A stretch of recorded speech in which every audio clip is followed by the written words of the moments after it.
Welcome everyone to Stream Key. This is our Friday episode, which is the viewer-driven episode. So if you guys are joining us here in the chat, you get to help kind of shape the direction of the show with your questions and topics. You can ask them in the chat and we'll respond to them, talk about them, discuss them, and otherwise, yeah. I can't think of another verb to put there. That was great. That was perfect. We're starting off strong here. So we have two special guests with us this week, both of which have been on the podcast before. But first of all, we have MemoriiCard. He was just on the interview show. MemoriiCard, how's it going today? How are you? Pretty good. How are you guys doing today? Good overall, I think. There we go. I won't speak for other people, but I'm good. And of course, Brihtwulf was back here for the third time, I think, on the show. Oh, yeah. Yeah. How you doing today, Britt? I'm doing great. Just hanging out, enjoying the disgusting sub-zero weather of the Midwest. Yeah, it's like, wait, it's called a... There's this special term for it. The vortex. Yeah, that sounds. Yeah. I didn't know it was a thing until this week. That's hilarious. It's horrible. It's really bad. it's awful. Speaking of which, Vel, you're here too. How you doing, man? I'm here and I'm real good. All right. Simple as that, chat. We're done with the show. Cool. So, and I'm GreenChord for anyone who doesn't know me.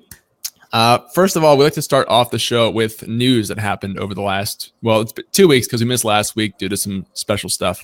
So there was quite a bit of news this week, especially with Twitch features. There were two big features that rolled out this week or are in the process of rolling out still. The first one came out literally yesterday, which was the moderator tools for Twitch. Mm-hmm. So now if you guys are a mod in a channel, if you click on someone's name, they have really awesome moderated tools that they added.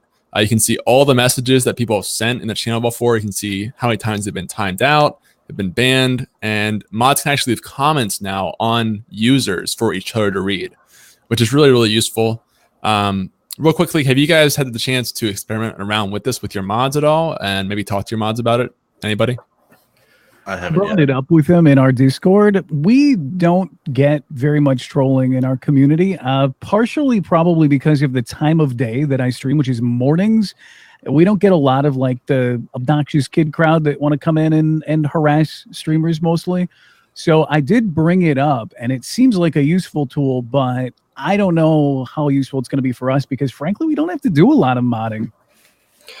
Yeah, I mean, something similar. I've gone through it with some of my mods. I'm very fortunate to not have that issue of trolls regularly. Mm-hmm. And really, I'm not at the rate of chat where it would be essential for everybody to be leaving all those notations, but I kind of want to get into the habit of it now. So as the stream continues to grow and build, it's just good practice for the future. Yeah, absolutely. I think the fact that you can leave comments on people is really cool because hopefully it will lead to mods working together more. Because I feel like as you add more mods and you grow, having many different people doing that same job can get confusing, but this will help people work together as a team a bit better, I think, which is really cool. And if you as a streamer can go back and read those comments too, if maybe like chat's moving like really fast that day and you miss something, mods can leave some comments for you on people that can help out too. So yeah, especially with the chat moving quickly, is sometimes something somebody said gets buried quickly, and it needs some sort of attention, but either the streamer misses it or one of the mods does. But now when you click on it, you can see the messages of that individual user, so you don't have to like go scrolling up through all of the chat. You can just look at that one person. I think that's probably one of the most useful things, and see exactly what they said and when. So that's a lot easier. Yeah, right. I didn't even look at that opportunity for it. That's awesome. Yeah, absolutely. Steph in chat said the messages cap out at $9.99 plus, but is that a cap? It says plus. So is there actually a cap there, or is it just indefinite? Because that's what I understood it as, but maybe there actually is a cap of some sort. Not sure. But yeah, they just rolled out that yesterday, so we'll have to have some time to play around with it and see what people do with it. So that was one of the big things. The second big thing, both of these were promised at TwitchCon, by the way, so they're finally here. The other one was Cumulative Sub Alerts. So now you can miss a month of subbing and still get your cumulative sub, which is really cool. A small thing to go along with this, apparently when they rolled this out, which was sometime over the past week or so, maybe they're still in the process of doing it. I guess people who have subscribed already this month can replay their notification, and that's kind of funny if you think about some really big channels who have 20,000 subscribers can replay their sub notification. That's a lot of notifications. Yeah, that seems almost concerning. I mean, and when can they do it? How often can they do it? Some people could possibly overdo that really easily. Yeah, I think you can only replay it once, so there's that. But the problem is, if everyone tries to do it at the same time, those alerts will never end. Constantly going off. Yeah, even people who have 50 subs, that's still, if they all do it at the same time, you're going to be sitting there looking at your watch, wondering when it's going to end. Whenever your alert is, you'll get really tired of that sound real quick, for sure. Hopefully you don't do a dance for the alert either. That'd be a lot of dancing. Yeah. Too much. So just a PSA on that, but really cool feature. I know people have been asking this for years for people who can't sub for 1 month, but have been subbing for a while otherwise. Just a nice quality of life feature that is really for the viewers, out on your streak. It's kind of nice. Yeah, exactly. You don't lose that, which is very, very nice. Okay, the last big piece of news that I saw. So we talked about this before in the podcast, where for the New Year's event that Ninja did, Twitch ran paid ads on other people's channels promoting that event. And that was received really badly, pretty universally. A lot of big streamers spoke up about it, including Dr. Disrespect on Twitter. We thought that Twitch had learned their lesson, but then over the last week, they once again did this with a Pokimane NFL ad type thing. So again, running paid ads with Pokimane on other people's channels. Once again, Twitch rose up and was very unhappy about it on Twitter and all over the place. This time, though, Twitch actually apologized for it and sent out an email to everyone about it and a status. I'll post that in the chat right now if you want to check it out.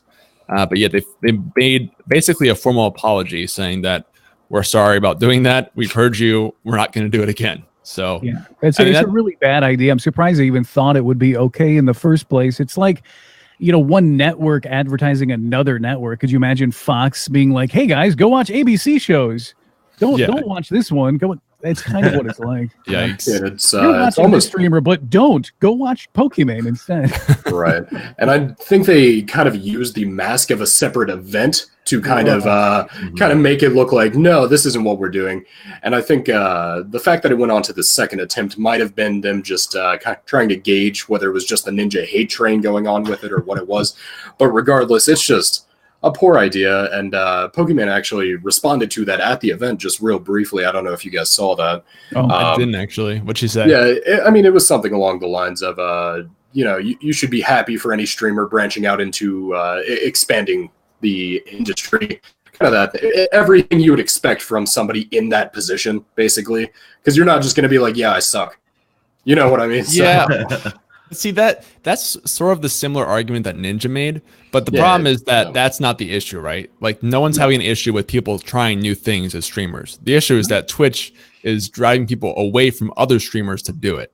So, and the reason that Ninja Gate originally was that it's going to bring more people to Twitch, but you're not going to have new Twitch viewers come out if you're just showing it to existing Twitch viewers. Right. That's not the case at all. Yeah, you can't say, well, we're bringing in more viewers. Well, maybe if you put that on like an actual television, or if you did it on YouTube and brought people over from YouTube or something, but that's not the case. You're just doing it on the existing platform. Yeah, and that's to advertise something for a thing they're already watching. You're just sending them somewhere else. Yeah, I was thinking about that recently. Because one way that you see Mixer doing things now is running paid ads on YouTube.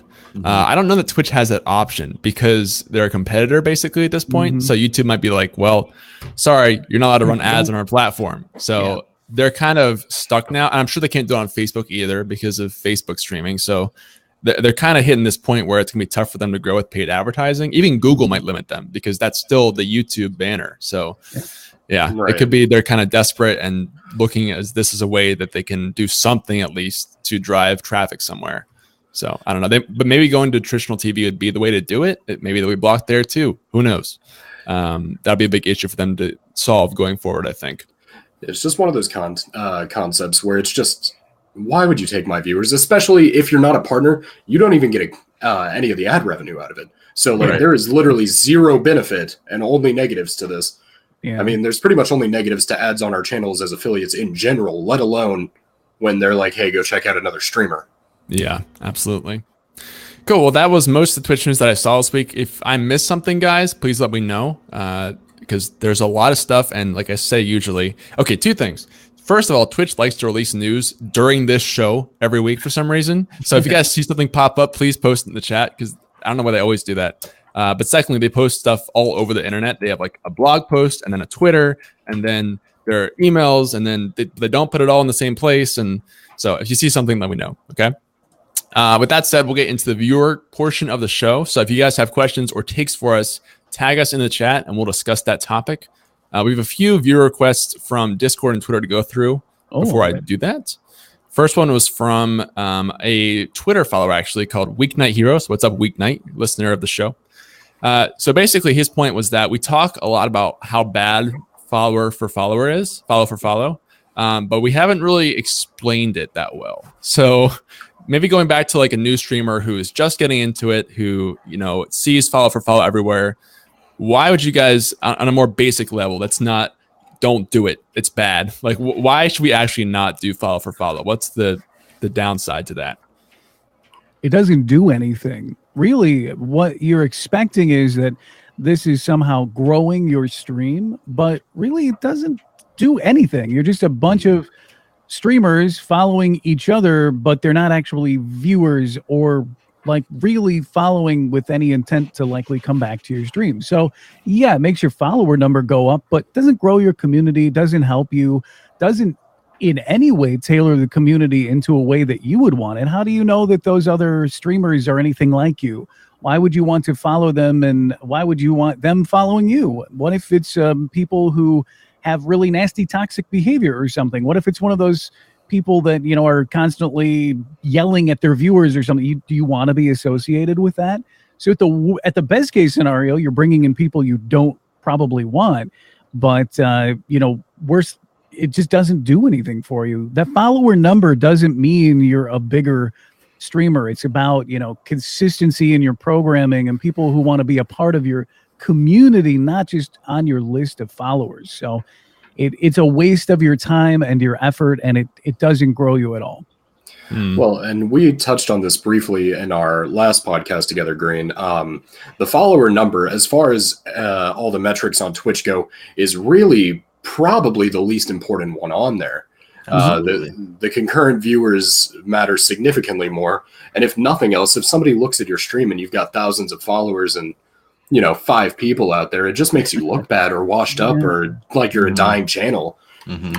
Yeah, and I think that's a good point too, is because for people who are new to Twitch and coming from existing social medias where follower count is basically the only stat that is there, they might see that as, you know, that's how you measure your growth. But as you get into Twitch more and get more comfortable with it, you realize that that concurrent viewer number is much more important to you. And then really the invisible number of active people in your chat is the most important one. Absolutely. So I think it's that learning process of people who are new might not know any better. And so I could understand why that would be.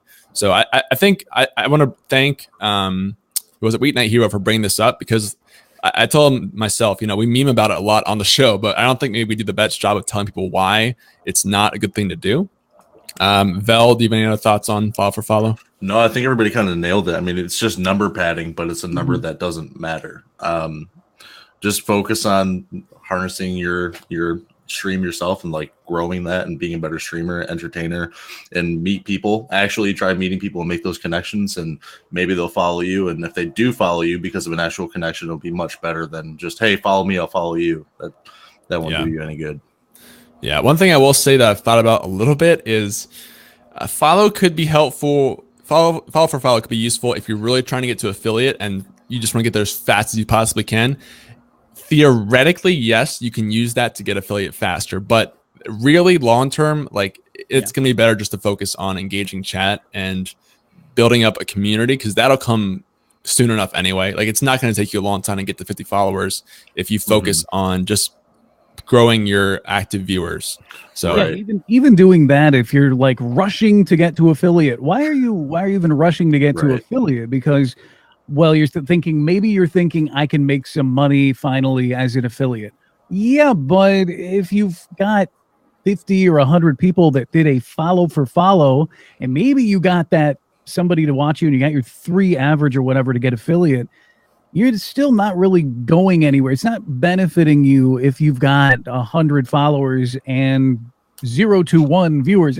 you didn't do anything for yourself to get by getting affiliate. It still didn't help you. You know, if you're doing a stream and you're not focusing on yourself and your growth and community and quality and all of that, you're going about it in the wrong way. So it's still it's not going to help you.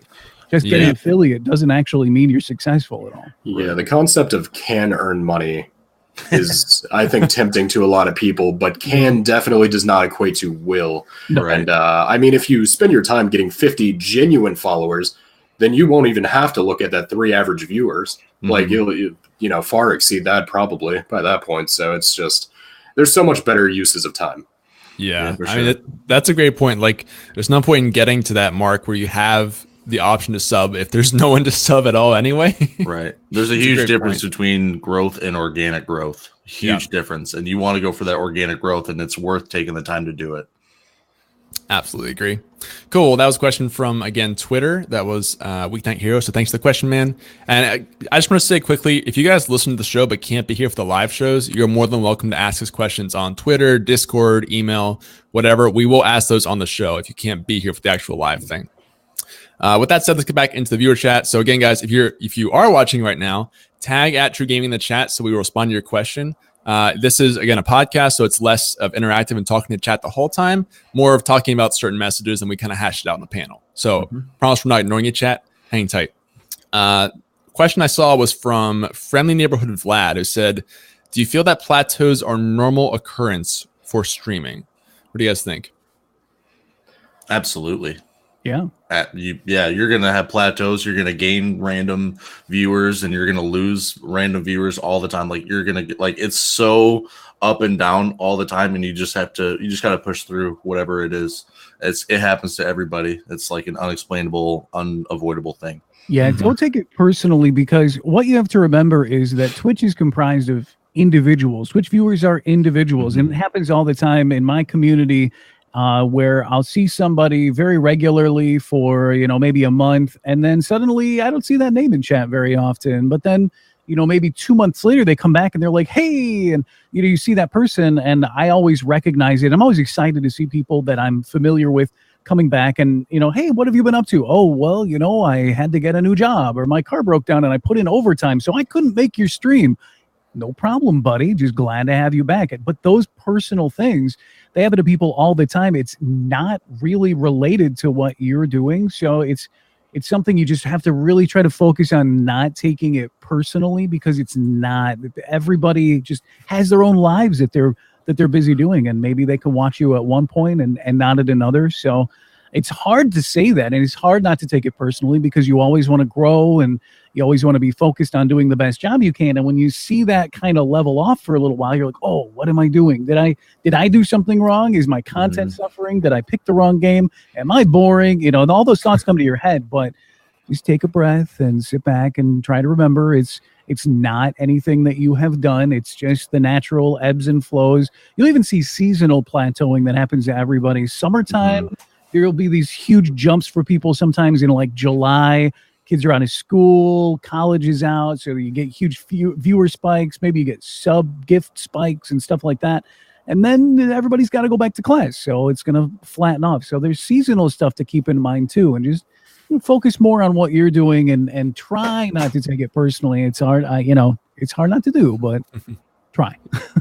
Yeah, I mean, that's part of every content creator's journey, no matter what platform you're going to be on. Twitch in particular is hard because, like you said, it's live, so you don't have the option to really go back. And you can, people don't go back and watch the VOD of a live stream. You like to be there for it. So like you said, if that person has something in real life come up and they just can't be there, that definitely happens with live streaming a lot. So it's definitely gonna happen to everyone, whether you're on Twitch, YouTube, any other platform making content, for sure. Yeah, I think people fall into the, a kind of a misconception comparing it to something like YouTube, where, even if you plateau, it's still pretty stable, as, people can watch it in their own time whenever. Whereas Twitch, you hit the nail on the head. Jobs, any kind of personal thing can come up at any given point. I don't think that there's anything wrong with, if it goes on for too long, just kind of sitting back and reevaluating your content, seeing if there's something like that. But for the most part, that's just the natural process of somebody in a space like this.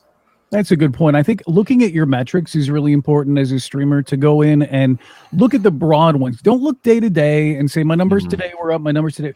You know, if I go in and I even look at my week, it's like a freaking roller coaster of like average viewership, you know. But if you look at the long term and take a look at those charts with like the little, you know, the line graph averages and stuff, as long as it's kind of on a bit of an incline, you know, you're probably fine. If you start to see that, you know, month to month kind of flatten off, maybe then there's nothing wrong with sitting back and taking a look at what you're doing and deciding whether or not, but don't do it in the short term. It's totally okay. But if you start going down or plateau for like 3 or 4 months, maybe then do some evaluating. Absolutely.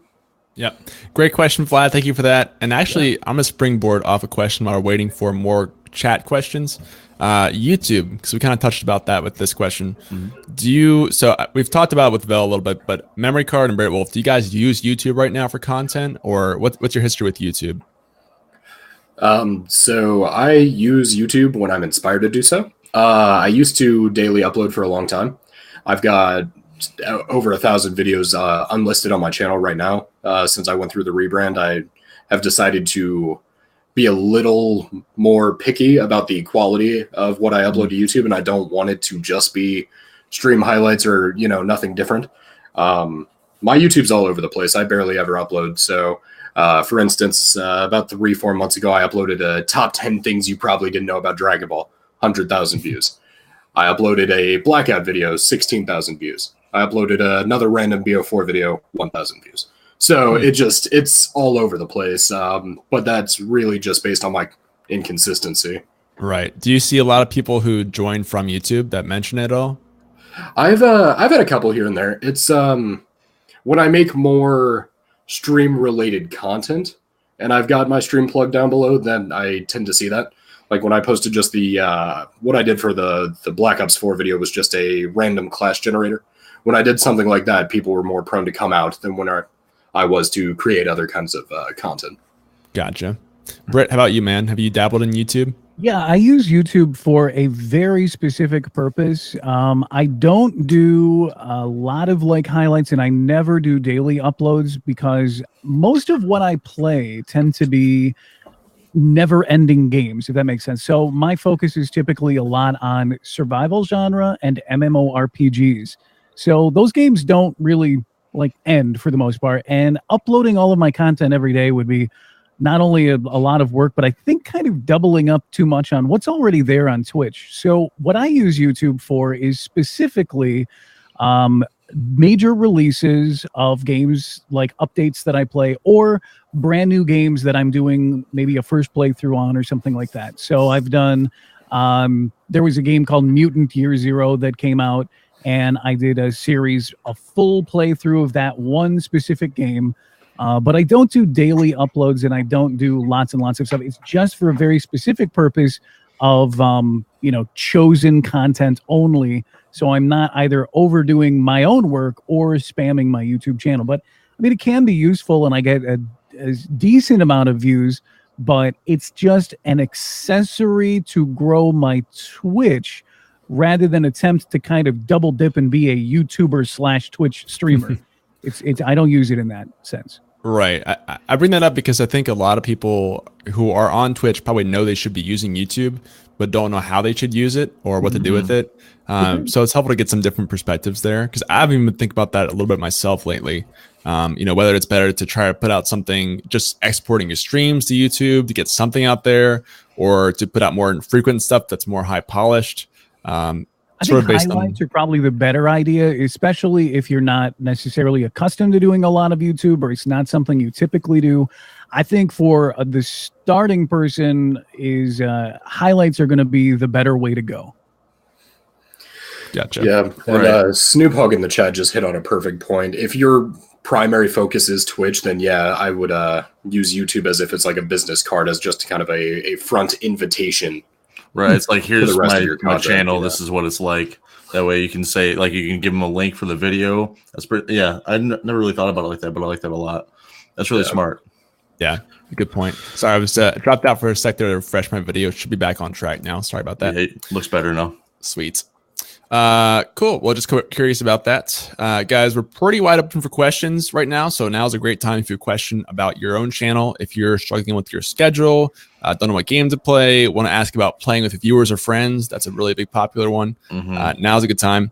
We have one question from Jack in the Discord who basically says, what is the deal with squad streaming? Because, you know, we just got some of these big, like the mod tools and the cumulative subs, which are both promised at TwitchCon, but so is squad streaming. And it's now February and we don't have squad streaming yet. And they said it was like early.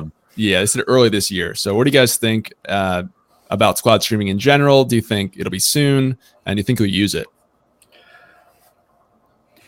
I don't know that I'm going to really use it that much, and I'm not sure how many people really will. There are some bigger name streamers that tend to have like groups. One I can think of off the top of my head is like the Late Night Crew with Burke Black and Cletus, some guys I'm familiar with. But I think a lot of people wouldn't necessarily use that, except in, for me at least, event purposes and stuff. Squad streaming being like being able to watch multiple people at the same time, sort of like you would with a multi-stream, but not having to go to a separate website and stuff like that. But I think it would be useful in terms of events. But as far as a weekly even, I don't think it's something that I'm going to use very much. And I don't know a lot of people that I watch that are constantly playing along with other streamers. So I don't know. It's probably a relatively small percentage of Twitch streamers that use it. But I mean, I would love to have it for those events, though. That would be awesome.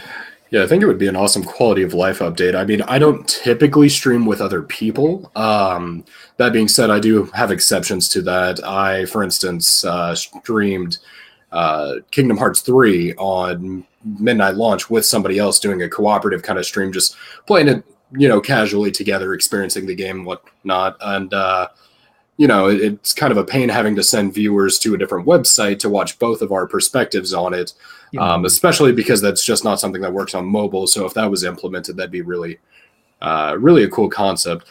I think streaming with other streamers as a whole is kind of a double-edged sword, I think is the phrasing. For instance, when I used to stream a bunch of Call of Duty, I would play with people all the time. And I think it's almost uninviting for a new person to hop in and have so many voices on the stream at once, where it feels like I'm in my own group and that's a separate group of people. But at the same time, I think if people have, you know, kind of developed their communities and whatnot, it is a cool effort to collaborate on occasion. Yeah, I think that's a really good point. Yeah, having the option is going to be really nice for sure. This kind of goes back to what I was just talking about, where people are always asking us, how do I stream with other people, or how do I stream with my viewers and friends? And that problem will only be magnified with squad streaming, I'd imagine, because you're always going to be playing with other people. So that might be its whole own thing of how do you do squad streaming without having it be chaotic for the viewer and too crazy. It's easy to overwhelm your viewers or alienate them as well. I know I'm not really a big fan of like multi-streaming like that. And what typically I see from streamers who do it a lot is that they neglect their chat more than some other streamers that I'll see who are, you know, doing something either solo or maybe with a few viewers or whatever.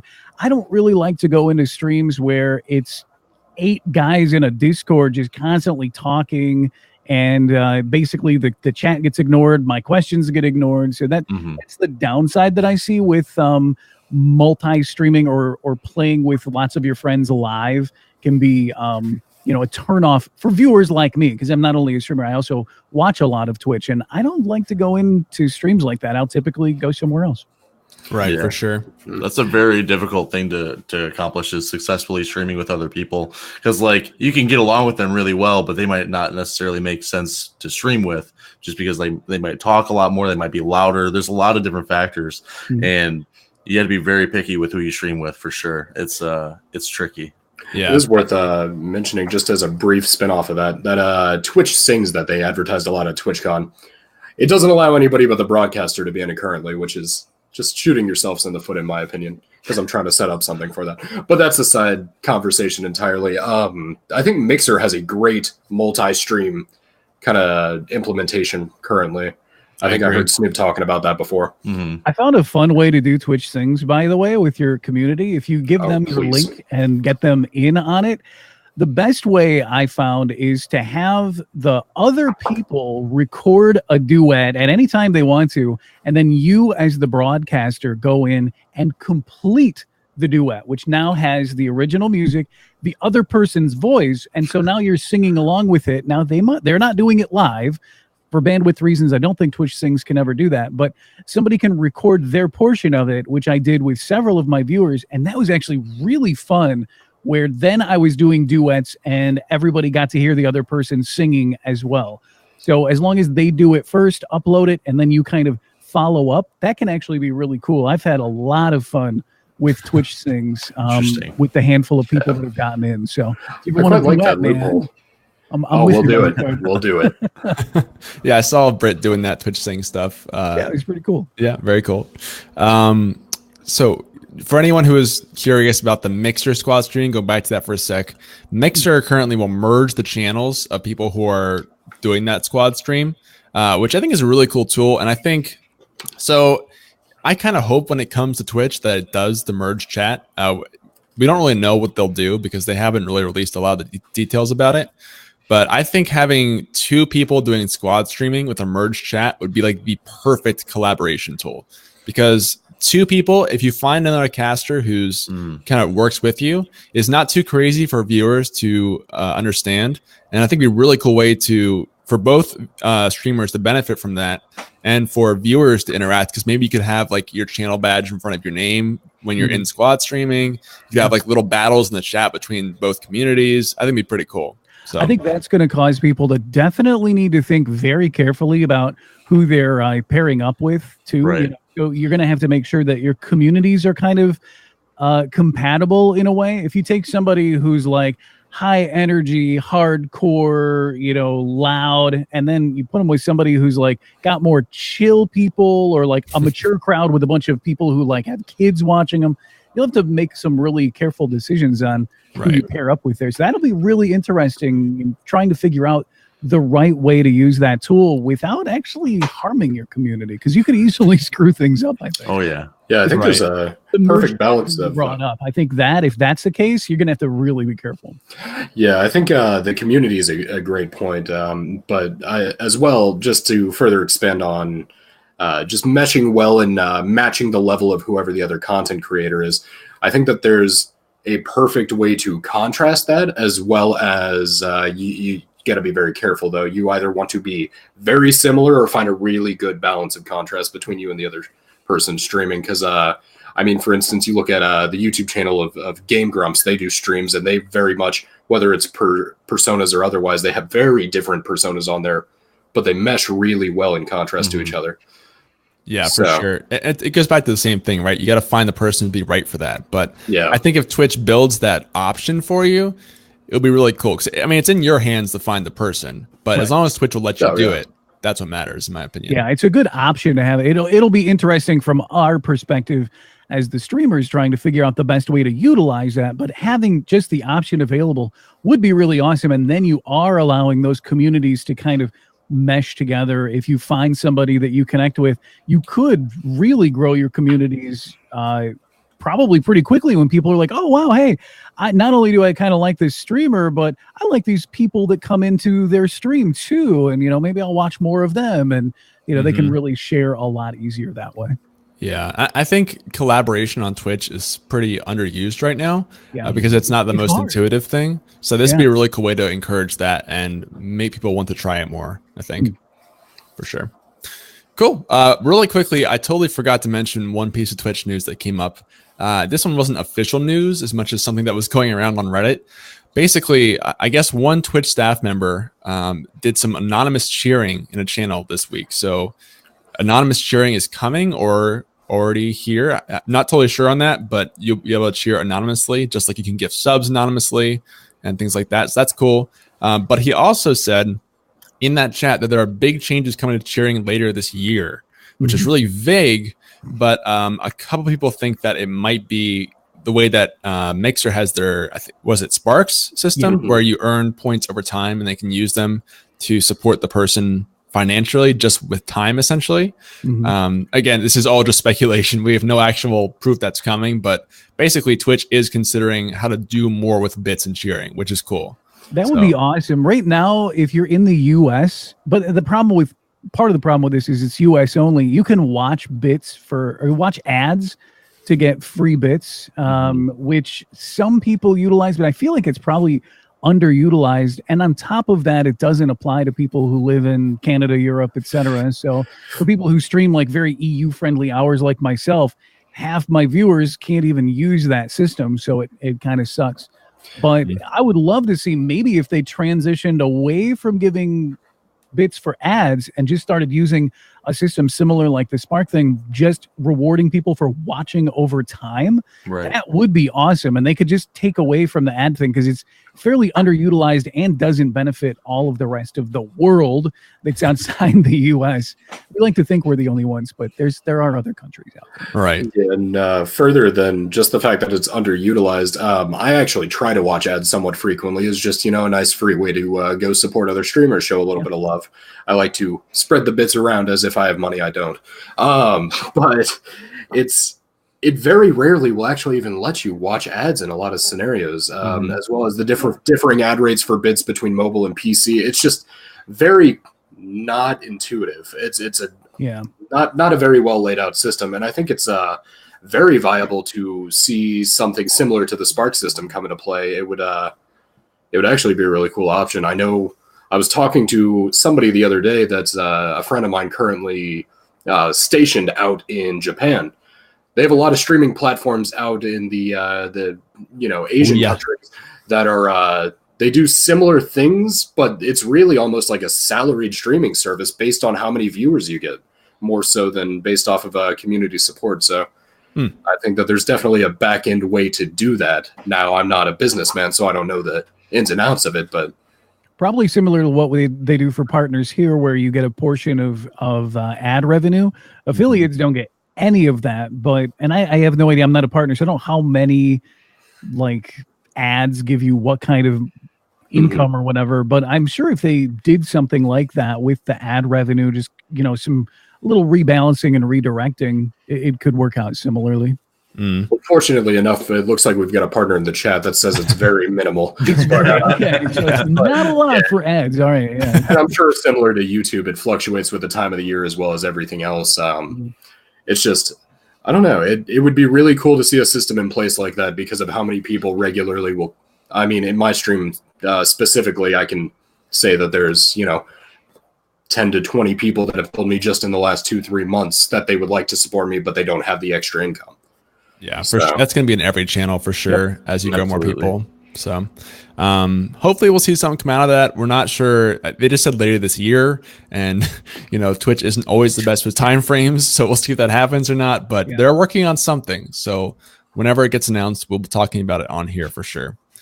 Guys, again, I think we're pretty wide open on questions right now. So now is a great time to ask questions. Just tag @TRUgaming in the chat so I see it. I want to circle back around while we're waiting here to the collaboration thing. And I kind of asked you guys, first of all, have you collaborated with another streamer in the past? And maybe in general, like, how do you decide who you're going to stream with, whether it's a friend or another streamer or whoever? How do you make that decision? Start that with Velok, maybe.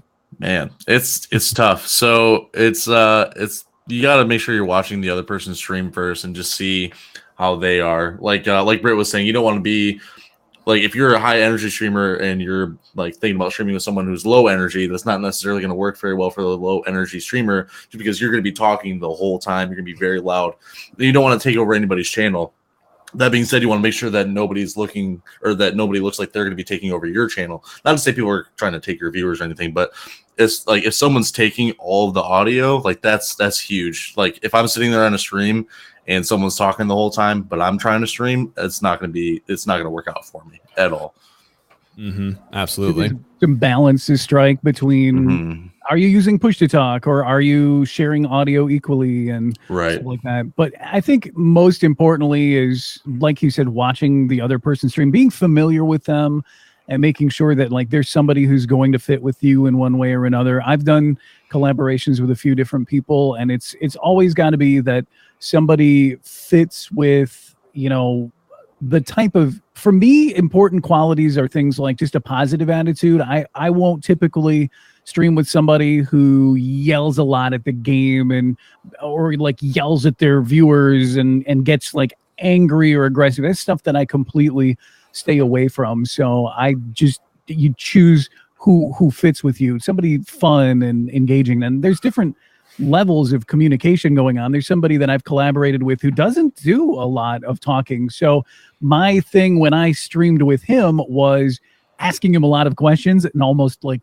forcing him to engage at my level because he's a more quiet person. So I'd be like, hey, well, what are you doing over there? What should we do next? You know, so making him engage with me. But yeah, it just depends on who you like and making sure you're not doing anything that's going to harm, you know, your community. Like I said before, the same thing when we get to squad stuff. You got to be careful who you choose to bring into your community. Does it help you or does it harm you? Yeah, I mean, I'm so picky about the people that appear on my stream, but it's also different levels. If I'm trying to collaboratively stream with somebody else, you know, I'll evaluate their stream or whatever. But if I'm just trying to play Call of Duty with some other people and have their voice, I think it's a different level of care that I put into it, at least. But I've actually run into the issue in the past where somebody on my auto host list was aggressive towards the viewers and community, and I would get messages, you know, why are you hosting this person? And so I mean, it's just dangerous to even do that, let alone bring somebody onto your channel live with you. So it's you know, could be very beneficial and you could experience a lot of growth very fast, but it could also be very, very detrimental. And I mean, not only do you have a responsibility to take care of your community and the people that come out and support you, but you've also got a responsibility doing something like that to make sure that you're not in any way hindering the other streamer. Yeah, all really good points. That's why you don't host or do anything just because someone's a friend. You don't want to make sure that the content is compatible. No matter if you're streaming with them or not, it's got to be, man, you can't just go supporting people just because you want to support them. Like, right. That actually is my next question for you is when you're choosing people to stream or to stream with, who are going to be with you in voice comms, basically, how do you find those people? Do you tend to stream with people that you already know, or, you know, streamers or friends, or do you kind of go out of your way to find people? And if you do that, what's your process for finding people to try to collab with? Start this with Velok again. I'm definitely not going to stream with somebody that I haven't even watched their stream or haven't talked to before, like, because you don't know what people are going to say. And like, I have like a weird line in my channel that like I don't cross. Like, I swear and we yell, but we have fun and it's very positive. But there's certain things that you just don't say that kind of crosses the line, and I want to make sure people know my boundaries with that, because I don't like dealing with certain things. Like, it's not going to go well if you're saying certain words in my channel. So I definitely want to make sure that I know the person first, and that we kind of like maybe have a sit down or like just a quick chit chat via DMs or something, like, hey, are you ready for this? And then kind of go over, you know, like, because you want to make sure it's all set and good to go, because if something goes downhill during the stream, it could be really, really bad. For sure. So you generally wait a while until you're pretty sure that person is going to be the right person to stream with? Yeah, screening process for sure. You got to get to know them.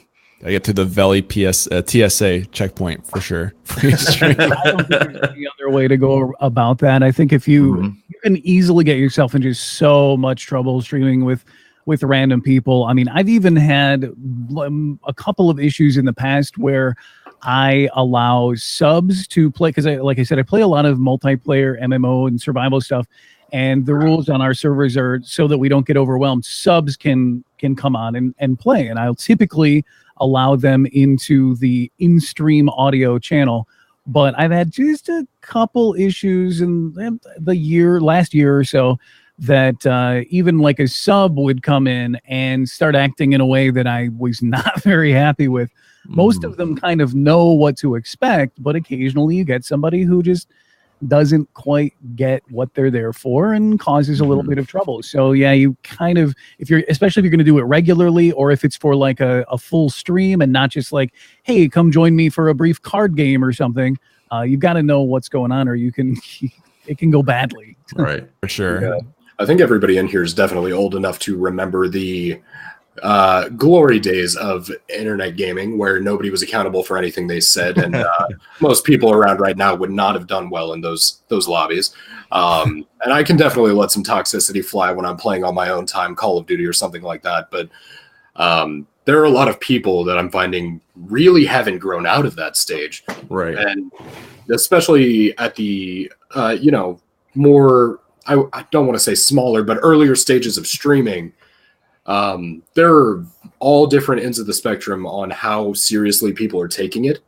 The professionalism and everything changes drastically from one person to the other. So it's especially dangerous to bring somebody on just because they have a Twitch channel and have some followers doesn't mean they care about it. Yeah.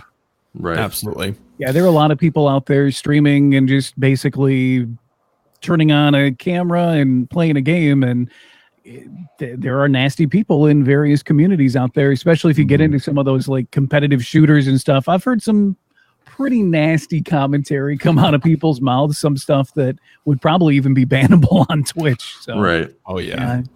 Can bring out the worst in some people, a certain type of people. Yep. And Britt brought up a good comment there too, that this happened with one of your subs too, which is another big topic we talk about a lot too, is you can't show favoritism to people because they're subs or because they donate, or you can't let that one person get away with something that's going to ruin the stream for other people. Yeah, even if it's like a mod, like sometimes like a mod can even step, like, because mods are just people, like they'll step out of line, you know what I mean? Sometimes they just get caught up in the moment and they'll say something that you don't really like in your channel, and you have to take care of it right then and there, because if a mod's going to do it, everybody's going to do it. It doesn't matter who it is. You have to take control. Yeah. It's so crucial. Yep. Absolutely agree. Cool. Well, that was just a little spin off there. Again, guys, wide open on the questions, so bring them out. I know we don't have calls this week. We're working on that with Be Live. They should have it running up here in about a month or so, hopefully. So Nice. Can't wait to bring that back. But in the meantime, something I just thought about. So Velok, I saw you made a tweet the other day about niche.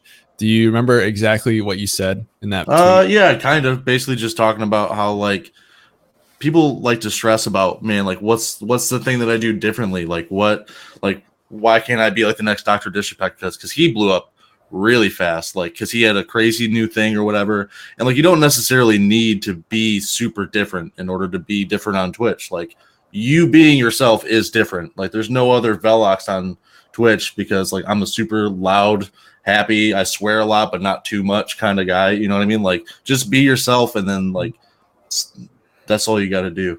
Right. You are being, like, that's your, like, people will connect with you if you're yourself. I think that is the most important thing that a lot of people overlook, and this that we discussed niche a little bit in the last podcast that I was in, I feel like it's just overused as a term, and really that idea of, like, every day just be a better version of you 100%. is the best thing that you can do. Trying to be somebody else, you're trying to base your growth off someone else. That is the worst mistake that any streamer can make, and a lot of people are guilty of it, and everybody from time to time probably says, oh, but so and so has more viewers, why don't I have the numbers that this person has? But really, you just try to remember just being you, but improve that. Make you and your stream and your attitude and your efforts just a better version of yourself every time. And you can find some success there, but you will not be very happy if you keep basing yourself off other people.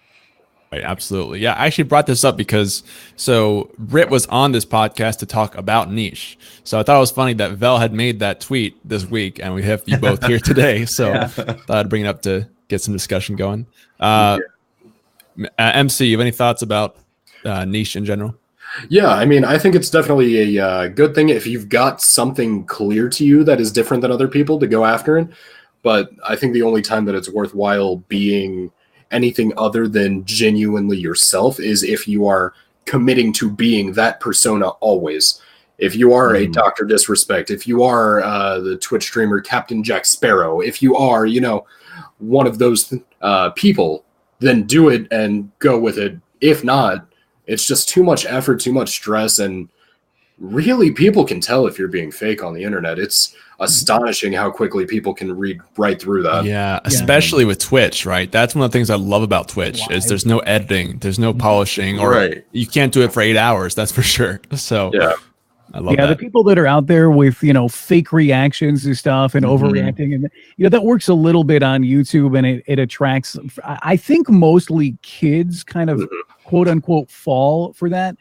But if you're on Twitch and you're doing something in a game and you're constantly overreacting, wow, oh my God, people I think are pretty aware that that's fake. Right. Yeah, and same thing. Like you can't, even if you can do that for maybe an hour. Good luck trying to do that for 5 days a week, 8 hours straight. You're gonna get burned out at some point if it's not real. And like one of the first things I thought of when I first started streaming was that like I wanted to make sure I was just me on Twitch, like because as soon as someone sees a different side of you, you're either done or they're done with you. Like you want to make sure you just put yourself out there, and that way there's nothing that can come back to get you, because it's like everybody already knows. You know what I mean? Like just be yourself, and people will connect with you so much better and so much faster. It's just way less exhausting than acting. Streaming should energize you if you're doing it right, not drain you. I think. Yeah, and that kind of goes full circle to the collaborative thing we were talking about. I tend to be a little. I bring out the hype beast when it's warranted, but I typically tend to be a little more intimate and low key with my viewers, and that's just kind of the vibe and level as I put out there for everybody. Right, love that. Cool. Well, so. I'm just going to keep spinning up topics here, guys, until we get some more questions, but I can go all day. So, guys, I'll do it. My next kind of thought was one other question we hear a lot from people, especially new streamers, is that it's really hard to keep entertaining people when there's no chat. There's no one to talk to. And I thought it'd be cool to, because we always say, come with topics prepared or be ready to talk to nobody for 4 hours. But I thought it'd be cool to kind of talk about some things that you guys like to talk about when chat is slow, just to get people to start talking. Or I think this even happens if you have a lot of people in your stream and it's just chaotic and like you just can't keep up. Maybe you just want to talk about something in general to everyone. So on both ends of the spectrum, I can see this being helpful. What are kind of like your go-to topics to kick off some chat, stir up some engagement, or just talk about in general in your stream? Funny things that have happened in my life, like different stories. I know there's a story of me and Dan drinking in downtown Raleigh down at ECGC, and the night just got crazier towards the end of it. And so I like to talk about that sometimes. Any sort of just something that's happened that can kind of spark a conversation in chat, just to get chat moving a little bit. I go for funny stories or anything like that, or something funny happening in the game. Try to troll the game a little bit.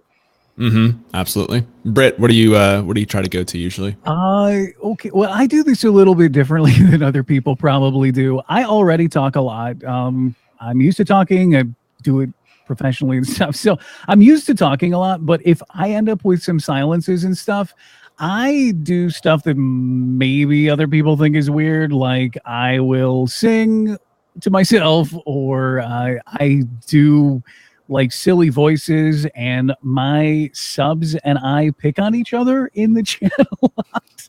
So an example of that would be, I was saying I have a lot of like international viewers because I stream in the morning US time. So I get a lot of European people, and I have a sub who is from Germany that's a regular viewer. And so I will talk like this sometimes just to sort of insult them and to just pick on the German people. And so I have like weird little inside jokes with people. And Lady Grimm is in the chat today. And so she's one of our, also a moderator. But like I totally make up a voice for Lady Grimm and stuff. So if she's talking in the chat, then I just kind of will, talk for her and stuff, even though she totally doesn't sound like this in the real world and wants to slap me when I do it. But see, even that stuff, it's not topics, but that's still a way to, when you have that break, something you're doing to stir people back up again. That's what I'm getting at. Right. So that's what I do. I have like really bad stereotypical accents I do, and our Aussie so couple funny. that we have watch. I'll be like, "Oh, good day, everybody. Did you drive to work on your Wallaby today?" And, you know, so that's sort of how I fill in time. It might be a little weirder than what most people do, but that's kind of how I fill in time. That's awesome. I love it. Perfect. MC, what about you, my man? Yeah, so fortunately enough, it's very rarely happened, but I have experienced both ends of that spectrum. There's been a handful of streams here and there where the chat will be not only moving too fast for me to keep up with, but I'll physically have to keep scrolling up to get back to the last message. When it gets completely beyond the scope of, whatever I can keep up with, I like to just bring up a general topic, kind of take over the conversation for a minute, just to get everybody reset back on track with one point of focus, and then we can kind of spin off again from there. But when it's slow, I mean, I don't think people realize any streamer who has any kind of audience went through that period of where they streamed to no viewers, or once I discovered my phone counted, then one viewer. So, I went through that for months, and it's just, if you're not enjoying doing it, it's clear. If you're only doing it for people to interact with you, I mean, it might be very hard to get started off like that. Yeah. You've got to be entertaining in what you're doing. Otherwise, nobody will want to chat to begin with. And nobody wants a streamer that sits around and blames their chat being dead for why they're not entertaining. And another fallback that I use, and anybody can do this. For me, it's second nature because I'm a narrator. So I narrate what I'm doing. I'm playing the game, and oh man, yeah, I've got to go gather up a bunch more woods and make these foundations. And there's a lot of gathering of these. So I just kind of do that. Just narrate as well is a nice option to fill stuff in. And anybody can do that. Just talk about what you're doing. So that's especially great if you have a good narrator voice, I would say. But no, it is a good fallback for a lot of games. Even games where you think narrating might not make any sense, it can usually work in some way. Well, and a lot of your chat might appreciate that. I, for one, when I'm watching new people, it's often because they're playing a game that I've never seen or a game that I didn't know, was still being played. So I'll go in and watch people. And if they're just kind of explaining to me what's happening in the game, it's kind of nice because I wanted to know about the game that they're playing. Some of it is, entertainment purposes, but often I'll watch streams because I'm like, hey, what's this game? I've never seen that before. And if they're talking about it and explaining it, I love that, frankly. So yeah, and that stirs up a lot of questions too. Like if you're just explaining stuff, even if you think stuff that you're saying is very basic and people will just know it, a lot of times people will join and have no idea, and they'll ask, oh, what's that? Like you just mentioned wood shack. What's a wood shack? Or like whatever you're talking about that might seem basic, it will stir up questions. So that's a great point too. New viewers. And when you're a new streamer, you've got nothing but new viewers. So talk about what you're doing. That's one of the most entertaining parts of the SGDQ and AGDQ events is, only watching all your favorite childhood games get destroyed by speedrunners, but they're also very good at breaking down and explaining what they're doing as they're doing it. And while the speedrun's obviously going to be more complex than just playing the regular game, for anybody who hasn't seen the game you're playing, it's all like that. So, yep, absolutely. Yeah. You went a little bit robot-y there for us for a sec, but I think you're good now. Yeah, should be good. No worries. All right, so I saw a question up here from Lady Grimm. So I can't use that. Actually, you want to read it off for me, Britt? If you hold on a second. Where's the question at? It's up in the chat. Lady Grimm, a little ways up. If you can still see it, not totally sure. If not, I can read it. So is it the one about the toxicity thing? Yes. Okay. So Lady Grimm says, well, okay, on this note, I get toxicity being a no-no. I agree. But what about the joke troll kind of stuff? I would never say anything genuinely mean to someone, but it's funny to pick on Briht. You guys think that's appropriate for mods and viewers to do that to streamers and for streamers to do it to their mods and viewers? Well, that's not appropriate. I don't know. It's even more funny that you read that now. Right. I don't know you guys. Well, okay, I'll throw it to Britt first. Since it's about the relationship that you have with your viewers. I'm a weird person. I'm like this all the time. If you guys know me, I out of the stream. This is just me. I make stupid jokes and I make dumb puns and I make weird wisecracks and I pick on my friends because I like them. I don't ever genuinely insult them, but I pick on my friends. And so I pick a little bit at especially the ones who are regulars. I've gotten to know them a little bit. I know how they act. I know the things they like. I know the things they don't like. So I take it upon myself to do the thing that I show love with, and that's make little wisecracks at them. And they know that I'm that way too, so they make little wisecracks, about me and stuff. So you have to know your audience, know your viewers and everything, but there's nothing wrong with that at all, because that's how I show affection, and that's how my viewers show affection to me. Now, if you're in a stream that's, you're a more serious person, maybe that kind of personal talk doesn't fit for you. But if you're just kind of a goofy person like me, then it's totally fine. It just depends on your personality.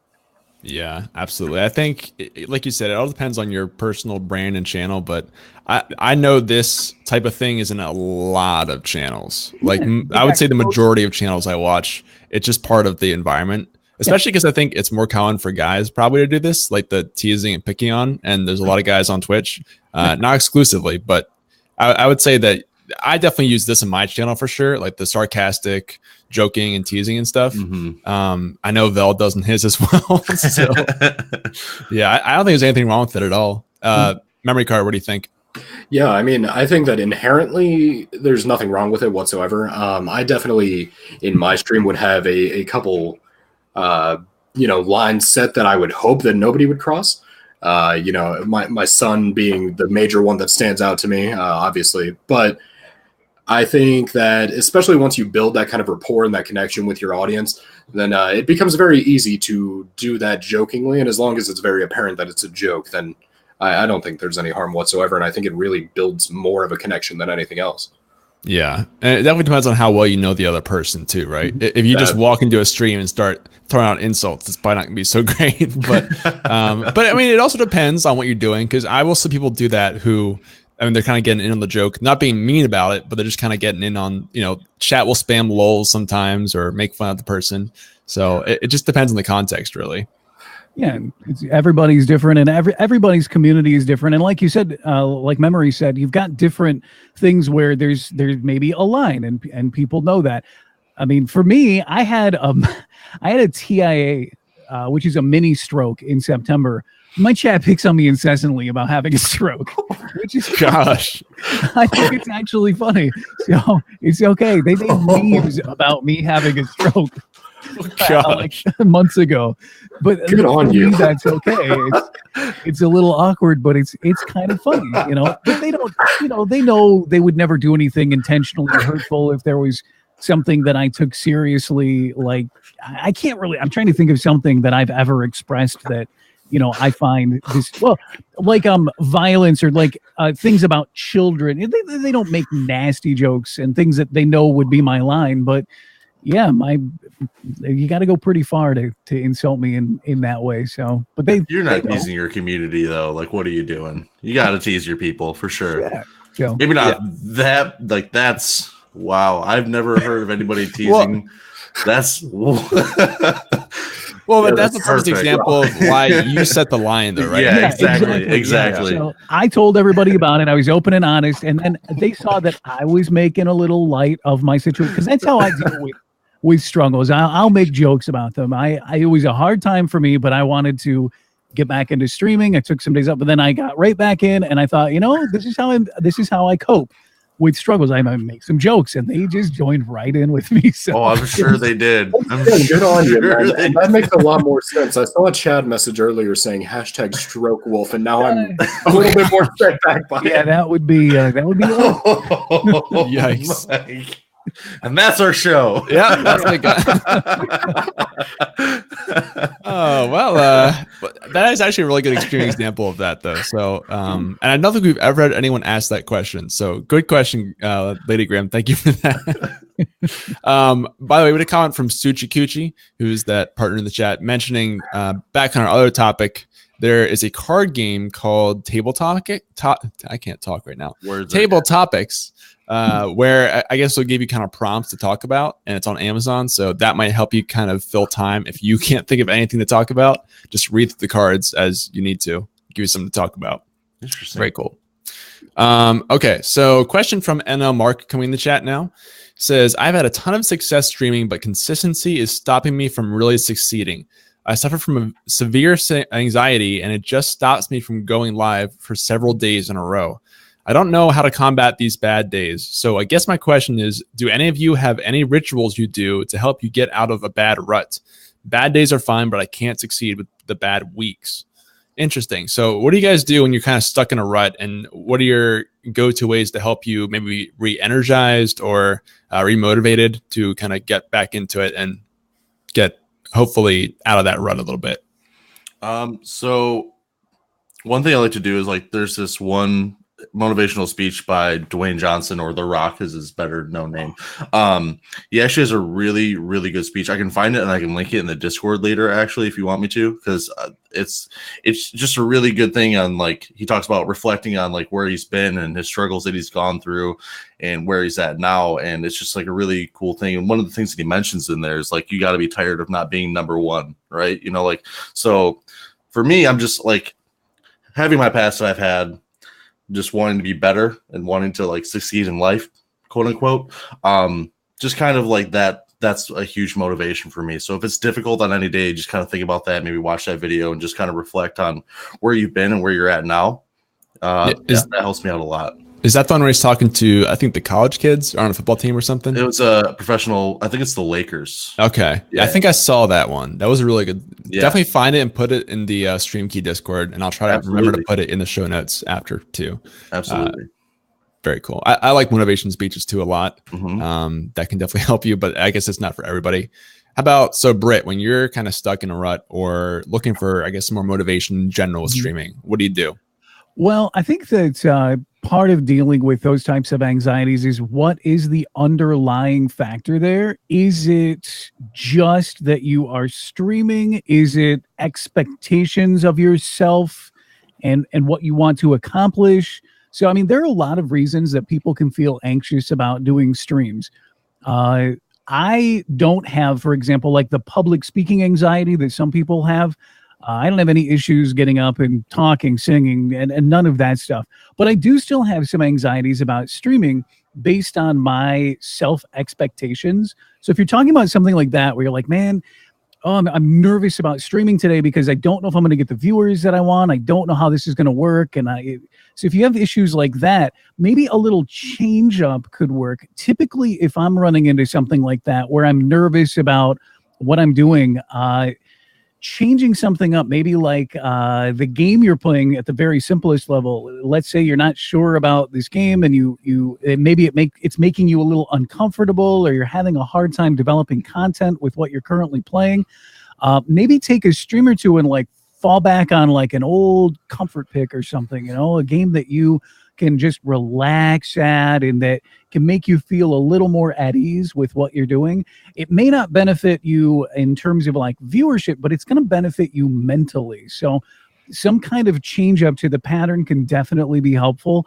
Other than that, if it's a burnout factor, take a break. If it's a longer term anxiety factor, like you've got a heavy, consistent stream load, back down on it a little. Either take some time off or cut back on your schedule until you are at a more comfortable level. You can always stream more again later on. You know, I think some people feel like, well, if I cut my schedule down to 3 days a week instead of 5 or 6 or whatever, well, then I'm losing out and I'm not being a streamer anymore and I'm not meeting my goals. But you might need to do that for, like, mental health, just to kind of alleviate some of that stress, because burnout and anxiety and stress from streaming is a real deal. It's mental work, it's emotional work. So, you know, given a little bit of something, whether it's change of pace or change of schedule, can really help alleviate some of that stress. Yeah, you have a great point there in terms of trying to figure out what the root of the issue is, because it could be a lot of different things, whether you have that anxiety of being on camera and stream, and every second that you're on stream is just draining you. Maybe turn the game off for a couple of streams or something, you know, maybe that'll help. I don't know. Yeah, but that could be one end of the spectrum. But if it's the other end where you're fine with being on stream and you love it, but it's just you're not getting anywhere with it and the viewers aren't coming, that's a different issue that I would say that would be addressed differently. So step one will definitely be to figure out what your issue is, basically. And then from there, you can either take a break, like Britt said, you can modify your stream, add changes to accommodate that thing that's causing you stress. There's a lot of options for sure. Yeah, for I mean, I try not to make it very abundantly apparent, but I've actually been diagnosed with an anxiety disorder. So this is one of those things that I've definitely struggled with. It's not so much an issue, not nearly as much as it used to be anyway. But I'll still sit there for a good 5 to 10 minutes looking at that go live button before I actually press it every single time, just in my head running through everything that could go wrong, everything of that nature. And I think that's pretty common for most streamers, at least to a mild degree, is just that brief panic beforehand, making sure, oh God, is everything okay? But it's just, there's all sorts of things that you can do to combat that, taking a break, slowing back, or cutting back on your stream schedule. But really something that's worked, wonders for me is if you've got the kind of rapport with your community that I've been fortunate enough to have over all this time, just be open with them, talk to them about it. I've had zero issues communicating that. It's hard to bring up, but you'd be astonished how many people are willing to support you and actually go even further to be there for you as a result. Mm-hmm. Yeah, that's one of the coolest things about Twitch as a platform, is that you can really be more vulnerable, I think, on here and get support for it, which is really cool. It's okay to be yourself. I think sometimes because we're entertainers at our very core, that you might want to, not show any kind of weakness or something that might make you look in any way incapable. We're trying to do the best, put on our whatever type of show we're producing and do our thing for our broadcasts. But being more open with your viewers, I think, is definitely helpful in every way. I mean, even talking about like silly things that you do at home, I enjoy kind of sharing with my viewers. Even, yesterday I couldn't stream because we had we're in Michigan, so we've got that polar vortex crap, and my wife's car got stuck. I had to go dig in snow for a couple of hours, and I'm all frustrated. So I'm just chatting with my viewers, even though I couldn't even stream. I'm still just kind of sharing a little bit of what's going on in my life, and that kind of sharing on its own is even just helpful. Mm-hmm. Yeah, absolutely. Two things I want to say really quickly. First of all, I know this is a topic that is pretty close to people, and if you are struggling with anxiety with streaming, definitely don't be afraid to join our Discord or reach out to somebody. If you don't want to discuss it on a show like this, but just you need to talk to somebody, all four of us would be happy to help you out with that for sure. You'd be surprised how many people struggle with that. It's very common, and it's okay to have, those feelings. And there's so many ways to deal with it, and a lot of people who may have gone through the types of things that you're experiencing. So, feel free to talk about it. TRUgaming community is great for that. And I know a lot of our partner streamers have really open, friendly communities. That's something they've done a good job of cultivating. So talk to for sure. Also, I'm sorry, just one more small thing. Just like think about the people that have followed you and your channel. You brought some sort of happiness to their life at some point. So if you're having an issue on how they perceive you, or if you're not good enough, just know that you are good enough, and people do love you out there, and people follow you for a reason. So just kind of think about the people that are supporting you. Yeah, love that. Last little thing, this is like sort of connected, and I just thought it'd be cool to bring up. So one of the things that Britt mentioned was you might be stressed out because you're not streaming enough and feel like you could be getting more and more out of there.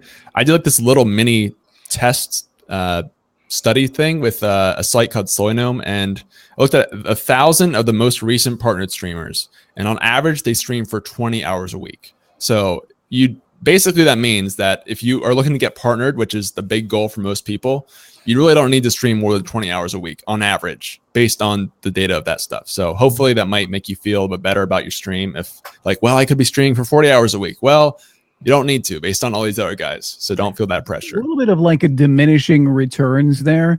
I think that personally, longer streams, a little bit longer, not because I see like 2 hours is always too short. But, if you can do like 3 or 4 hours and maybe only 3 to 5 days a week, that's probably better than trying to cram in like 7 days at, 6 hours a day every single day, because that from a mental standpoint, every day streaming is on your mind. I don't ever think that people should stream 7 days a week. I don't recommend it. I mean, if you can do it, that's great. But that means that if you're streaming every day, that is a thought for you. Every day, that is a responsibility for you if you're being a dedicated streamer. And that in and of itself, even if it's only, 3 hours, if you're doing 7 days a week, that means you don't get any mental break from what you're doing. And that can be rough. Yeah, More absolutely. anxiety. For sure. Again, really big topic with anxiety stuff. If you guys have more specific questions, you're more than welcome to ask specifically things you're struggling with in here, or reach out to us if you don't want to talk about it on here.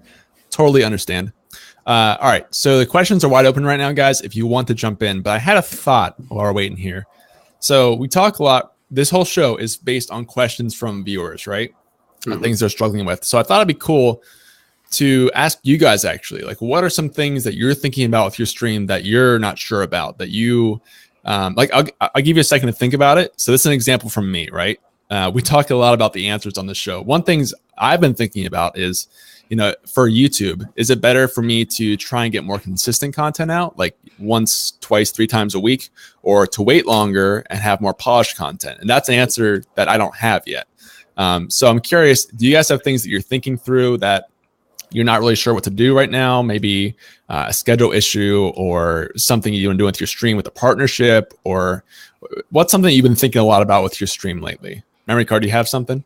Yeah, absolutely. So, and I mean, you already knew that going into this, but we've just recently applied for partnership just a few days ago. And again, just backtracking a little bit to the anxiety, it is through the roof right now. I'm stressing out constantly on social media and my Discord server, and it's become abundantly apparent if 1 or 2 people are telling me they can't make it out, I'm like, oh God, maybe I shouldn't stream.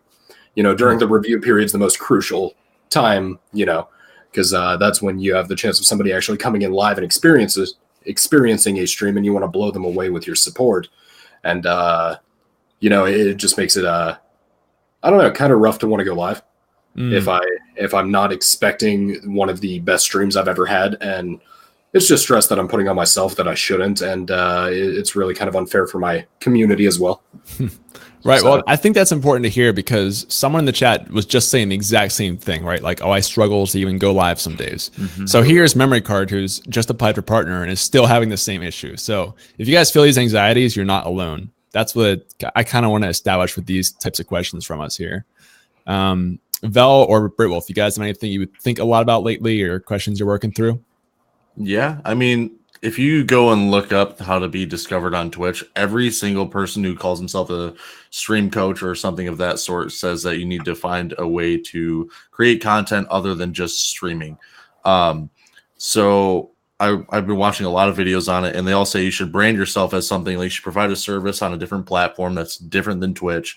Like Ashley Christ, she does her coaching, she does her coaching videos and stuff like that. So she found that her audience wanted to know more about streaming and how to stream, so she provided that. And I noticed that I get a lot of people in my chat, or maybe not a lot, but the occasional person that comes in and they just want a little bit of extra motivation or just a little bit of energy in that day. And so thinking of ways to go on YouTube with that kind of mentality in the future. I'm trying to still work it out and everything. It's still just a thought right now, but yeah. That's super cool. Yeah, that's the type of stuff I love to hear about, for sure. Britt, how about you, man? Yeah, definitely. I mean, I'm always trying to kind of continue providing content that I think would be enjoyable for my viewers. And while my focus has always been on gaming, obviously, I do like to test out some different things. Sometimes it's a little, well, even today, before this stream, I did our very first ever Fiction Friday, where I've surprisingly never done this, but as someone who professionally reads audiobooks, I decided to read. So I grabbed Hitchhiker's Guide to the Galaxy, and I did a narration stream in the Just Chatting, and I thought, this could totally bomb, and everyone's going to hate it, and they're going to be bored, and it's not what everybody wants. But I love books. I love literature. I like reading. I like what I do, and I thought, let's just try it. Let's just try it. Put myself on a limb there, and it happened to coincide with a day where I had a little bit of a split attention anyway, so we're going to do like the podcast, and I thought, well, let's take a couple hours, let's try this out, and I enjoyed doing it. So it's actually something that I think I might continue with. But there's always this idea of, and I think every good streamer struggles with this, is what more can I do? What can I continue to do to build myself? should I do something different? Should I stick with what I'm doing? You know, it's a struggle, but that I think just means you're doing a good job. If you're concerned about what you're doing, I think that means you care about what you're doing. So that's okay. And experimentation can be good.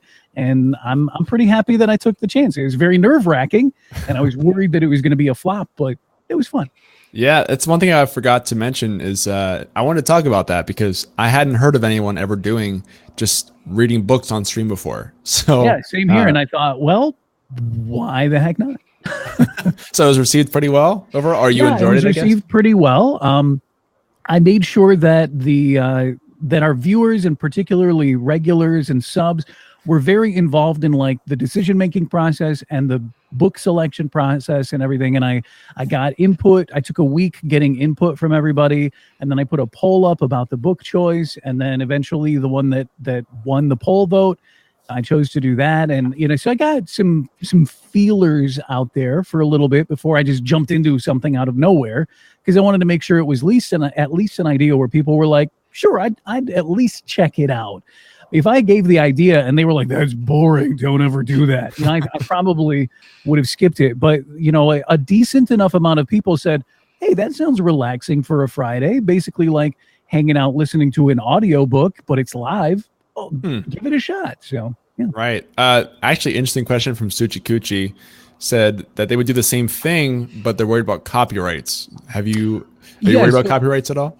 Yeah, I did look into the copyright issues, and the way it works is you've got things like fair use, that if you own a book and you read it to your kids or something like that, that's totally okay. And and also as a narrator, I have a little bit more knowledge about the book and audio book stuff because I deal with that on a regular basis. Typically, the way it would work is with a professional audiobook, there's money in the transaction. So the author either pays the narrator directly or the publisher pays them directly. And then there's a contract. Either you get royalties from the book or you're paid for the contract. There's no money involved in this whatsoever. So this is basically just like I'm reading it to my kids, or I'm reading for my family members or something. If I was charging and the only way to watch was by paying to see it, that would be a copyright infringement. But really, you're okay just reading aloud as long as you're not charging. Right. Should people feel like they want to donate something or give some bits, or they like you and they want to sub to your channel or something, that's totally their decision. But you're not paying, they're not paying you to be a part of the show. So you're just choosing to basically read. Right. You're not locking it behind a paywall, essentially. It's still free. You're just... Yep, exactly. It's totally free. It's basically just like I'm reading to my son. And if people want to come watch, they totally can. So it's actually okay. And you're not violating any copyright laws as long as it's not like subs only or, you know, something along those lines. Gotcha. Very cool. Again, super unique content. I think anytime you can find something new to do on Twitch that hasn't been done before is great. So excited. You think you're going to keep doing it for a little while? I think so, actually. I'm going to probably continue at least on Fridays doing just like the weekly audiobook stuff. And it also, I like the idea of varying my content because I'm always kind of concerned about, you know, burnout. I don't want to play the same game for, you know, 30 plus hours a week, because I do Monday through Fridays, and I don't want to just same game every single day. And because I feel like either I'm going to get burnt out or my viewers are going to get burnt out.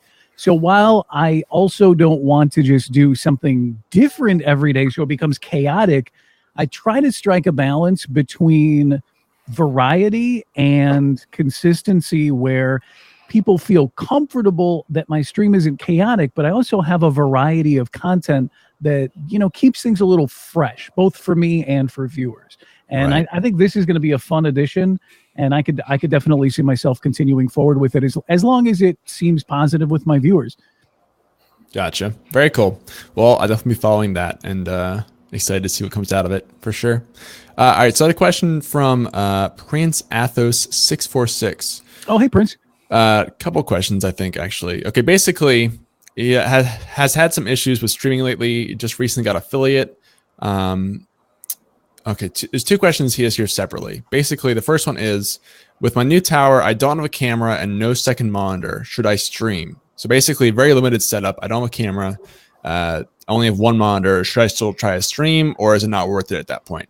What do you guys think? Out of everybody in here, I would imagine that I probably have the most ghetto setup currently. Just anything that I could acquire that I could use, I'm currently using. I don't think there's anything wrong with streaming on a bad setup. And bad is also relative, but I don't think there's anything wrong with it. I have friends that are still streaming directly through the PlayStation itself that are finding a certain level of success there. Obviously, once you hit a certain point, I would hope that you would want to continue to upgrade in order to, pursue higher quality of content. But I don't think there's anything wrong, especially in the earlier stages of your channel or like early on into your affiliate. I don't think there's any problem with that whatsoever. Yeah, I think it's totally fine to focus more on like the quality of what you're providing.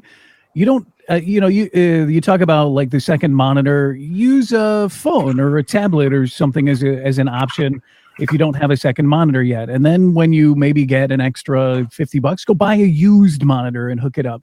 Don't have a webcam yet? That's okay. As long as you're interactive with the voice chat, you should be fine. But then when you get $20, $30, $40, $50, go grab look out for sales and pick up a Logitech C920 or even a lower res webcam or something to kind of add in there. But as long as you're doing the best job you can and you're looking to kind of upgrade, I think you can still start off that way and you're fine. It's more about the content of the rest of your stream. But obviously that stuff, it helps, having good audio, having good video and all of those things, they make the stream better. But is it 100% necessary? No, you can still be a really entertaining person without expensive equipment. Yeah, it'll certainly hinder your long-term growth if you don't look to upgrade once you can. Yeah, exactly. Right. So it'll hinder getting to huge heights with your stream, but I mean, there's no problem. I think it actually, if anything else, or if nothing else, it shows passion for streaming, that you're not comfortable with your setup and yet you're still putting yourself out there trying to go live. Yeah. Definitely. Go ahead, Bill. Oh yeah, I kind of like starting with very minimal stuff. It's kind of like the Rocky Balboa effect, like you start with nothing and then you just keep progressing. Yeah, exactly. The music playing and everything. People like to see the growth and they like to see where you've been and how much you've changed and how much you've progressed and everything. It's a really cool thing to see, and it's not about the hardware that you have. It's about what you make with it. It's about how much passion you can put into streaming and everything. And there's things to get by not having two monitors. You can get an app that shows chat over top of your gameplay that won't show on stream. There's a bunch of things that you can do. It's just all about the passion you put into it, pretty much. Yep. And remember, when you do get the ability to do so, definitely upgrade. If you're getting any kind of affiliate revenue or anything like that, just put it directly back into the stream. Get yourself the second monitor, get a decent webcam, get a good microphone, just make those upgrades and focus on the stream itself. But I think as far as the things that make up a good stream, the tech stuff is a little far down the list. First and foremost, consistency is way more important. Personality, attitude, all that stuff. But you just upgrade when you can. It's not that big of a deal. Right. Yep. I agree with you guys. My biggest piece of advice I always say here is just stop waiting and start streaming, because you can always have something better. All of us here want something that we want to add to our setup that we don't have yet. So it never ends, basically, that treadmill. Secondly, I do want to mention, so in particular, if you're on a one monitor setup, there's something in the Stream Key Discord that is this cool little app that will overlay chat on top of whatever you're playing. So even if you're playing a full screen game, it'll put chat on top of the game and you can click through it. So it won't interrupt your game. It's really, really cool. Even if you have two monitors, I still use it sometimes. That might really help you out if you need that. Second question that he had, and this is one that I'm kind of excited about. He said, basically, how do I choose which games to stream? And he prefaces that with, I was not getting any growth, any viewers, even playing brand new games. So when you guys are choosing your games to play, what would you tell Prince, basically, as someone new to streaming, what game should he try to stream? Oh, well, there's this guy named GreenChord who just put out this new piece of information, and I think you should check it out. You can check me out on Twitter. VELOKK_TV. I've tweeted it out today. And I applied for a partner on Twitch. No, but it is something worth checking out. It's a very cool. It's a really cool. Well, okay. First of all, so okay, I'll preface this. I put out a video recently, or the last week, as a tier list of games that are best to stream on Twitch to grow based on data that I looked at. So you can look at that if you want, but I still want to answer this question from you guys. Like, when you're selecting a game, or what would you say to someone on how to choose a game to stream? What is important to you when you're considering a game? I think when you're starting off, it's really, really important. So first and foremost, though, make sure that you are being consistent, because if you don't have consistency in your streams, it doesn't matter what game you choose. So if you don't have a consistent schedule, I guess that's the question first, it's not going to matter, because if you're on at different times, and if you're on randomly, and if nobody knows, that's just 101 thing, schedule, because then the game won't matter if you're just totally random. But beyond that, the game selection when you're starting off is huge. You mentioned playing like really popular games, and in fact, that's probably the worst thing that you could do. Playing Fortnite, playing PUBG, League of Legends as a starting streamer is almost as good as like a death sentence of streaming. You're basically guaranteed kind of zero traction. I know it sounds mean, because most people are usually like, play what you love and the viewers will come. This is not Field of Dreams. If you build it, they're not going to come. It's not going to happen. I want to be realistic, because people will often just get the wrong idea when they're starting off. They're like, I'm going to be Ninja. I'm totally just going to start off and everybody's going to love me and I'll be the next Ninja. But I will be the realistic parent who does tell you you are not the most handsome child, and that actually you're going to have to work and you're going to have to think about what you're doing. It's just not going to magically happen. So Right. the better ideas are to avoid two kind of death zones as far as like growth as a streamer. One being the top games on Twitch. Really stay away from like the top 10 if you're starting off. The reason for that being that if you are streaming that game, you're streaming Fortnite, for example, yes, you and about 2,000 other people are trying to stream Fortnite. And if your goal is growth, that is not where you want to be. If your goal is just, I want to play something fun, go for it. But if your goal is growth, no one's going to be able to find you, or the chances of you getting discovered are pretty low. The same is true with playing games that are kind of less than about 100 viewers in the game at any given time. That typically indicates that the community is either next to dead or simply very, very small. So not a lot of people or no one is going to watch you. There's a huge misconception that I've heard so many times that, well, if I stream this game that has 0 viewers, I'll get everybody who wants to see it. Well, the reason it has 0 viewers is that nobody wants to see it. If you're going to stream, I'm trying to think, like Contra on the NES, and you're going to go into the Contra channel, there's nobody there because nobody wants to watch that game. So pick something that's neither dead nor in the top 10, and you can get at least some kind of traction there. But game selection is huge. And people make a lot of mistakes with that, thinking kind of about what Twitch is in the wrong way. Yep. I would definitely, just as a follow-up on that, you should enjoy the game you're playing. I'm not saying don't just play something for the numbers, but that's a lot of games. So take out the top 10 and take out anything with 100 or less viewers, and there's still probably like 100 options for you. There's got to be something in there you like, right? Yeah, I would definitely say, especially Fortnite's the biggest one that comes to mind. It's just such a saturated game. And let's be honest, just to be very blunt about it, nobody cares about somebody who's just getting started on Fortnite. I certainly don't. I should mention anyway, don't stream Fortnite, chat, because 50,000 people stopped watching Fortnite in the last month. So that it's dying. Don't do it. Well, 50,000 also stop watching as soon as Ninja gets offline. But so it's just one of those things. Find a game you love, and just make sure it's not a saturated game. It's one thing to be a very viewed game, and if you go on there and there's only 4 people playing it, but one streamer has 20,000 viewers, that's a fine choice. but it's just the saturation of it, Yeah. No, I agree totally. Like I made the whole tier list thing, but really, like you definitely have to consider what you actually want to stream. Don't choose something because like the numbers are there, so I have to stream it, and then you actually hate doing it, and you never stream because of it. Yeah, that's just part of it. But like I said, there's a huge selection there in between that range, and if you can find anything you like, that's why I always tell people like it's not necessarily the best idea to be a single game streamer, because you've got issues, everything from burnout to then you are completely relying on that one game's popularity for like the future of your streaming. And if you're like, well, I only play The Witcher 3.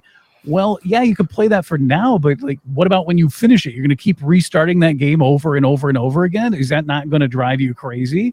And what about the popularity of that game? What eventually people stop watching it, and then what are you supposed to play? So one game streaming is also not necessarily something I'd recommend. And I mean, you mentioned Fortnite just dropped 50,000 viewers in the last month. You can see a whole start to finish example of what was just said when you look at the Call of Duty franchise. I mean, you've got people with millions of YouTube subscribers, even millions of Twitch followers that, average less viewers than I do playing Kingdom Hearts, just because Call of Duty, has just gone so downhill as far as viewership at least goes.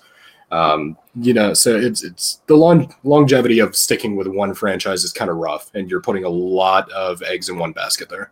Yeah. So another comment from the chat, somebody said it's best to stream what you like.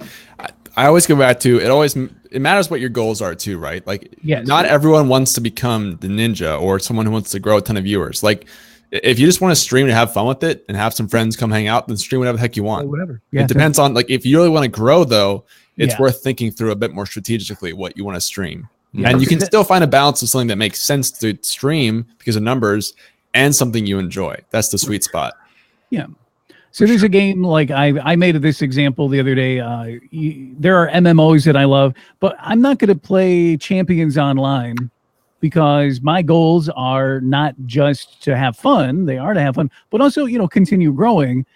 So I'm not going to play Champions Online, which is an MMO. It's a comic book one. Nobody watches it. So what about, I'll play Elder Scrolls Online or Star Wars The Old Republic or something that actually has a community. So you can say play what you like, but if I just like my favorite game was Champions Online and I played that, I would never grow. It won't happen. So you have to be realistic, but it is about your goals. So if your goal is growth, don't do it. If your goal is just to have fun, then all those rules go out the window. Right. And I think a lot of people, once you hit that like 9 month, a year mark, start to realize, whereas you go into it thinking, I want to be a full-time streamer. I want to be one of those people with 10,000 subs, not having to worry about money ever. I think once you hit a certain point, a lot of people realize that they love what they're doing, but they kind of abandon that desire to go full-time or be that because it's a lot of stress. And, you don't mix business with pleasure in a lot of cases. So, you've just got to constantly be reevaluating what your goals are. Yeah. And I will say really quickly too on this topic, it's totally okay to stream because it's fun. I've actually done this a little bit in the past where you switch back from like the growth mentality to just option to turn on stream and play what I want and people come by, whatever.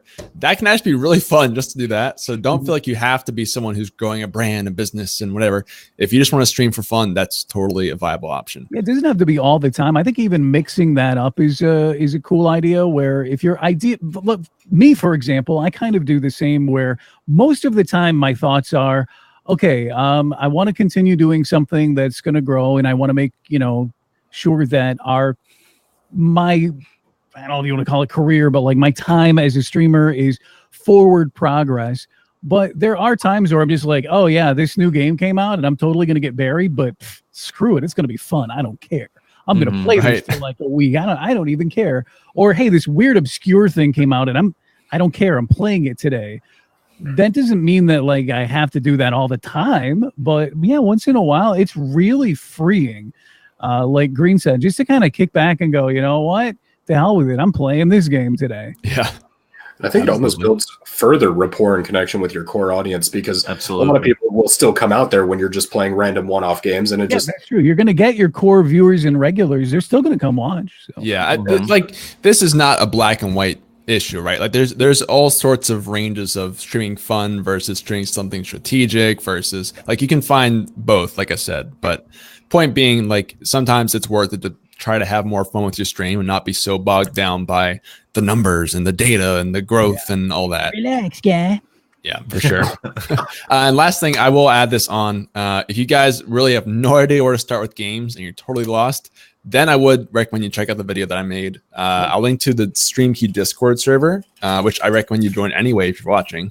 But the video's in there if you just want some help seeing what apparently the best games to grow with data are in January. There's some good stuff in there, and I totally agreed with a lot of the picks. Some of them actually took me by surprise. But when I looked at your tier list, a lot of them I was like, yeah, those are really good. It's the combination between, you know, the numbers of overall viewership, between the numbers of people streaming it and a bunch of data that goes into that. So, I mean, if you want to get some ideas, it's really, it's a great list. I like seeing it too, even, you know, from somebody who's done it for a while now. I like the fact that you took all that data and put it together and said, you know what, here's kind of it's almost like a what's trending. Yeah. You know, a way to jump on board with you know, the trending train of Twitch. I liked it. Right. And it's fun too, because I didn't even make it. I just basically, I looked and saw and put it down. You know, like I wasn't picking these games out. It was just whatever I found, I put down. So it was cool to do. All right. So we got about 15 minutes left, guys. I don't think I saw any questions that we haven't hit yet. So now is last call for questions if you want to get something in this week. While we're waiting here, do you guys, MemoriiCard, Brihtwulf, Veloc, anything you guys want to talk about that popped up in your head while we're talking about all this other stuff? Throw it out to you real quickly. I've been going through a lot of topics that I had. I'm pretty near the end of my list here. So looking, even just anything that you've been looking at with Twitch a lot lately, maybe a certain game or streamer that's caught your eye, something like that. Well, there's one thing that kind of concerned me about a topic we talked about earlier, and that's the anonymous feature for the bits donations. I mean, just as a whole, I mean, obviously it's implemented already with subs and everything, but first-hand example, a good friend of mine, she recently got gifted 75 subs anonymously. Jeez. And then she gets an email 3 weeks later saying it was fraudulent, and she's getting all that money removed. And, you know, I'm just happy for her that, you know, Twitch didn't assume she was doing it or anything like that. And it scares me when it comes to the anonymity. Oh, okay. It makes it easy to do bad things like that. I'm sure Twitch still has the data of who's actually doing it, right? Even though they don't display it, I'm sure they still have all the info. Yeah, I'm sure somebody got stolen credit card information and used it, and then eventually that got charged back. And there's some people that do, you know, kind of nasty stuff like that. I've had somebody do something similar to me using Patreon, because I actually use Patreon in an odd kind of way. I'll take a second and explain that. I don't know if you guys, if you don't know what Patreon is, it's basically just a system where you can subscribe another way, kind of like a Twitch sub. You contribute financially in a long-term way to someone, anyone, a musician, an artist, a painter, a streamer, a videographer, whatever. I use that in a way to kind of provide meaningful high-tiered sub alternate options. So, for example, as an affiliate, even like non-affiliates, going with a sub is nice. It gives you a lot of benefits in a channel, and even, you know, extra stuff on mine. But like that tier 2 sub, $10. What are you getting for that, really? An emote. The tier 3 sub, what are you getting? Another emote, like one single emote. And Twitch is taking, meanwhile, half of that sub fee. So not a lot of it's going to the streamer, and you're getting basically nothing. So I use Patreon, and if somebody contributes $5, they get one benefit where, like, they get to play multiplayer stuff with me first. They get to the front of the queues, you know. And at the $25 thing, which I made as an alternate option, I do audiobook narration for somebody, 15-minute increments. So rather than getting an emote, somebody can have something more tangible related to what I do and get a little perk for that. Now, I've had somebody, which was actually just last month, go in, and with Patreon, you pledge a certain amount of money and then you get billed for it, and you can continue that. Some a-hole went in and pledged $75, which I thought was weird in the first place, and then immediately went and chargebacked it before it could finish going through. So the idea they wanted to do was like get themselves a little alert saying, "Oh, I $75 of Patreon for my pledge," but then they really weren't. So people, for whatever reason, want to do stuff like that. And I'm guessing it's probably something similar with MemoriiCard's friend, where maybe they wanted to show like, oh wow, they gifted all of this, or maybe they wanted to get a reaction out of the streamer where they made them, wow, holy crap, 75 subs or something like that. But that kind of sucks, and it's a terrible thing to do, and I don't know why people would. But I've had something similar like that happen with the Patreon system. Yeah, there's definitely clips out there of big streamers, I mean Ninja included, that has to refund large donations right away because, you know, they get caught up with stolen credit card info and stuff like that. And the last thing you want to do as a streamer, as hard as it would be to turn down thousands of dollars, is you know, to be caught up in a crime. Right. So, Yeah, and I saw even taken back. Yeah, there's always issues like that. I saw even this week there was a post on the Twitch Reddit that this I'm sure happens a lot, but basically the kid stole his mom's credit card, made a bunch of donations with that. But the thing was that then, like, it wasn't an automatic chargeback. The person asked the streamer for the money back. So then you're in that awkward spot where you're the streamer and maybe you needed that money really bad, but like you feel guilty about taking it. But so that stuff definitely happens when you're in this world, for sure. Oh, especially when you're live. I mean, you don't, as a good person, I would like to say that no matter what, if somebody asks you for money back, explains a situation like that, obviously you're going to do it. But like, if somebody puts you on the spot live as well, then you're really just getting strong-armed into being like, yeah, let me stop everything I'm doing and go do that for you right now and make a big deal about it. So you still get your shout out or whatever for all the money, and the streamer's just left in a bad mental state. Right. Yeah. But any case, good questions and good thoughts from you guys. Okay, so this will probably be our last question for today because I think it will be a little bit dicey. So from Lady Grimm said, what do you guys think about the cam girl / more rare cam guy situation of some streamers trying to get viewers or growth, their mentality of that, basically? Lady Grimm with a dicey question. Yep. I never would have expected that. I'll be the first one to give my opinion on it, and that opinion is I don't give a crap. I could care less if somebody wants to get dialed up and stand in front of a camera. A lot of people have this idea that they're stealing viewers or whatever. Guys coming to see some girl's cleavage are probably not the kind of people that are going to be looking for my stream. I mean, I guess I could pull my shirt down a little bit further and squish something together for them if they really wanted, but I don't think it's what they're looking for. You never know. Yeah, no. I don't, wait, is that what you're looking for? I mean, experiment. That's what I'm saying. New content, right? Original content. I don't think it really affects me at all. And I try really hard to not let any of the stuff that goes on in other people's streams have any bearing at all on what I'm doing, because that's an easy thing to get caught up in and start throwing blame at your success or lack of on other people and stuff like that. So as long as they're not violating Twitch rules, I don't really care because it doesn't affect me whatsoever. And I'm not going to change it. More importantly, I'm not going to change what I'm doing, and I couldn't if I wanted to be one of those kinds of streamers. I don't have the hot guy swimmer's bod, and I don't have double D's, so it's just not happening, and I can only be the best me that I can. So my ultimate answer still remains, I don't care. Gotcha. I mean, first and foremost, it doesn't affect me whatsoever. If you are, especially if you're one of those guys going publicly talking about how those types of streamers are stealing your viewers, then it's, if nothing else, it's honestly just kind of pathetic. Come on, let's get real. Those aren't your viewers, and they never would have been if that's what they're on Twitch for. What it does spring off of into an interesting conversation, though, is Twitch showing favoritism, because some of them clearly violate terms of service, and while others are just in that gray area. And that's something that they keep tweeting out and actively being like, hold us accountable. But it's almost like every week I see examples of some streamers getting banned over minute things, even if it's their first offense, like indefinitely.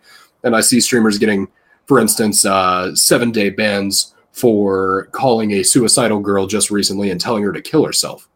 Yeah. That's ridiculous to me. So it's just, I think as long as people are held accountable for what they're doing, that's all that matters to me. Yeah, again, terms of service violations. I mean, if they're doing that, they don't belong on Twitch. Any term of service violation, whether it's that stuff or that awful suicide thing, was pretty nasty news. Yeah. But it's just, that's the more important thing to me. Twitch sticking to their rules and following their own rules would be nice. And by the way, chat, me dressing as Sailor Moon was not to be a cam girl. Whoa. Something totally different, and you all know what I'm talking about. So that was not for those purposes, and that was a one-time thing. Okay. Ruining our platform, man. No, that being said, if somebody wants to whisper me the clip for that, I would definitely be interested. Same. Vel, what are your thoughts, man? Go make that money. Do what you got to do. I don't, like we've all said, it doesn't affect us. Do what you have to do to be happy and make money however you want to. I don't care. I don't care if you dress up and put makeup on and whatever. That's cool. And no problem. Yeah, like I've said with these guys, or like you guys have said, as long as Twitch is staying consistent with their rules and TOS stuff, then I mean, it's all kind of under that same umbrella of TOS, right? It doesn't matter whether it's that or toxicity or hate or whatever's happening. This to be consistent with it. I have heard, I don't really go into this Twitch world much, so I don't know a whole lot about it. But I have heard some talks about people who will get repeatedly banned and unbanned, who kind of seem to have a little more favoritism or something. If that's the case, then that's a Twitch issue that needs to be fixed for sure. Yeah. Again, I don't really know that side of Twitch very well, but yeah, in general, it does not affect the most people on the platform, most streamers. So, and it really, the big thing about that is it is, I think, probably the biggest excuse that I see on Twitch, especially from guys who, because statistically there are more guys on Twitch, that is like the go-to response. I can't tell you how many times I've posted sponsorship applications on Facebook or made a post about, here's a tip to grow your stream. And every time there's a guy who's like, well, I'm not a girl, I can't grow. It's like, yeah, the secret is just to be a girl. That's every single post I ever make. No. So I think, but it's just like any other excuse. Like at the end of the day, you're making excuses on why you can't grow. So a little triggered there, but anyway. I mean, don't get me wrong. There is a jealousy of their revenue and their numbers. Don't get me wrong. But it's not. And I think that's why people turn that into hatred when you should realize that it literally does not affect you. Sure. But is that a reason to be mad at her and insult her and stuff because she wears makeup and tries to look pretty on camera? No. How dare you? I'm going to get Pokimane viewers. And everybody takes advantage of any opportunity they had. It's just the nature of humans. So if Twitch lets them do that, then of course they're going to do it. You know what I mean? So Twitch needs to be sticking to their guns when it comes to their stance on like sexualized content and stuff like that. But otherwise, I mean, if they're within the rules, they're within the rules. So good for them. Yeah, I mean, this is like an extreme version of it, but if you have a talent, then use it. I mean, it's the same thing as Ninja being so good at a game or whoever being really entertaining or something. It's just a different skill set that you have. And of course, you can use it to extremes that you shouldn't at some point, but for generally, you should just use whatever skill you have as a streamer to help you grow. Yeah. I would say. And honestly, like focusing on anybody else's success and like wondering, well, they're doing this, like you're literally just hurting yourself. If you put that much effort and focusing on somebody else's stream, that's just you not putting in time on your own. Yeah, back to the advice of don't compare yourself to others and don't gauge yourself by other people. Yeah, exactly. Yeah, just for that casual plug, if you put half as much effort into hating them or into talking on the TRUgaming Discord as people do hating on them, you'd build a lot more connections and probably grow your audience. Exactly. There you go, chat. Direct all your hate into chat in our Discord. No. That's what he's saying here. Honestly, go to his channel and his chat, and then put your hate in his chat. Is what he's saying. Yikes! Yeah. And with that, everybody, we're gonna be. No, actually, we are gonna end the show though, on that note. Weird. I didn't think we were still live. My bad. I'm sorry. Oops. All right, guys. I know a couple people asked questions here. If we missed your question, please feel free to re-ask it in the Discord. Again, I'll link that one more time here for anyone who's not already in there. That's for specifically this show, by the way, with streaming help, stuff like that. We're going to sign off for this week. Let's go around really quickly and do some sign-offs. So MemoriiCard, anything you want to say to people about where they can find you and sign-off thoughts in general? Yeah, absolutely. As if I haven't plugged my partner application enough, twitch.tv/MemoriiCard. I'll type in the chat right now. You can find me there. If you want to pop in, show me some love, I would appreciate it greatly. This is a critical time for my channel, and I'd love to see you guys out there. Sweet. Brihtwulf, any sign-off thoughts to share? Oh, sure. You guys can catch me 9 a.m. Eastern time, start Monday through Friday at twitch.tv/Brihtwulf or Brihtwulf.tv if you're one of those fancy people that likes extra short things. I play a variety of games, but typically MMOs, RPGs, and survival stuff. Very chill community, love coffee, always wearing a beard and a hat. And sometimes, occasionally, a Sailor Moon cosplay outfit, but that's a rarity. Not enough. Don't Apparently. expect that when you come in, guys. But yeah, you can catch me on there and around the True Discord as well. Sweet. And lastly, Velok, anything to share before we sign off here? You can follow me on Instagram, Twitter, and Twitch, and Snapchat, all with this name right here.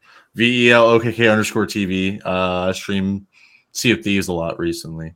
And I'll be streaming right after this. Nice. Sweet. And guys, I'm GreenChord. I'm the director of sponsorship here at TRUgaming, and you can check me out at GreenChord as well.